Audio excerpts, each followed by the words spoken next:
Hey everybody! The world, according to Jen and Carolyn, is going on vacation. We're headed to New Orleans, but fear not, we wouldn't leave you without content. So I give to you 3 separate outtakes from some of the first shit we ever laid down. So accept this as an offering in our absence, and we'll see you next week.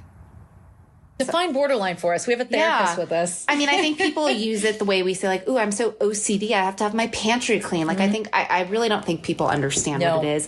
It's really a form of, in my belief system, a form of trauma. Oh, well, she was traumatized, like absolutely traumatized as a child. You know, people often say, oh, personality disorders, you can't treat that. You can't, like most therapists with, ooh, I don't work with borderlines. Like it's a very, but I don't think people understand, but really it's just you're split. Yeah. You're either all in and you're like the most fun and the best and like really loving or generous or, you know, again, that real grandiose, like happy and enjoyable, like pleasant. It's totally very similar to bipolar. Or, well, there's a distinct meanness when you're not good.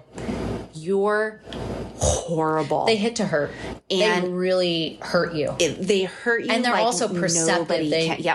They sense. They can smell insecurity, like a shark smells blood in the water. Yeah. It's fascinating. It's almost preternatural. Yeah, like it's borderlines are scary. Like I have pins and needles going through my body right now because living with a borderline is, I mean, beyond no fun, you guys.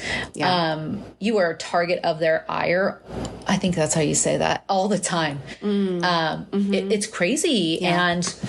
And they pit you again. You're never loyal enough. Yeah. They're always the victim. Yeah.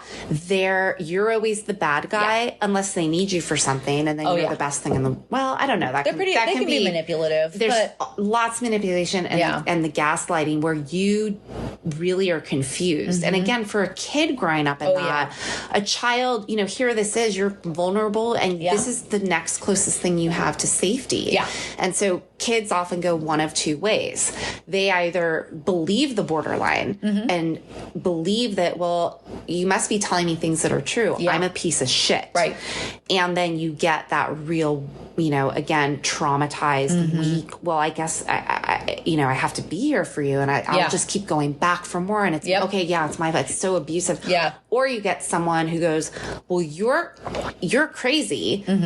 You know, this is nuts. And they'll try and rationalize with them and they'll fight that. And I think that's also such a huge arc of your story, where as a kid, you couldn't do anything. No, you're as helpless. a young adult, you tried to play well, maybe I can work on this. And then at some point, I think this is where most people get stuck.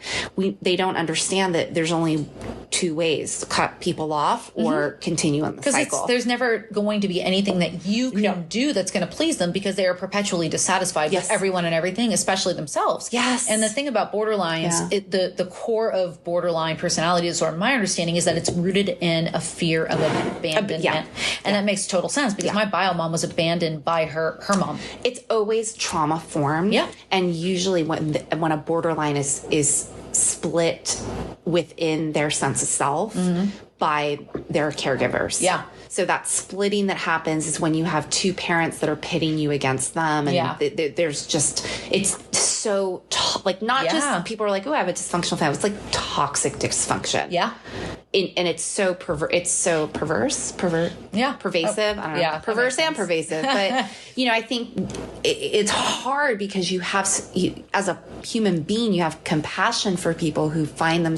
You're not born borderline. Right. It's not like juvenile diabetes. It's not catchy. You're not born with it. Yeah. I think it is treatable. I think it's a lot of it's trauma based, and people just go in, and they've actually, I forgot. This is like my worst part. I need to start writing the research down.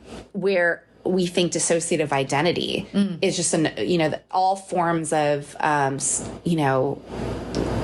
multiple personalities and all these, they're all trauma formed because of what you know, with all the lack of empathy and then the like, what's real, what's not real. And they create this world. Well, you have to protect yourself.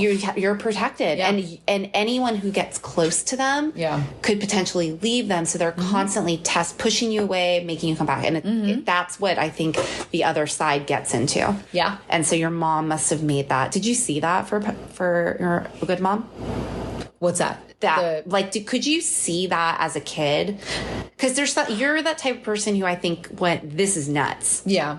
Like, I mean, I was 3, I wasn't saying this is nuts, but it quickly became apparent that this isn't normal. And I think that's kind of what saved me from repeating a lot of this generational trauma. I don't know what it was. It's not like I had a lot of good models of excellent parenting where I grew up.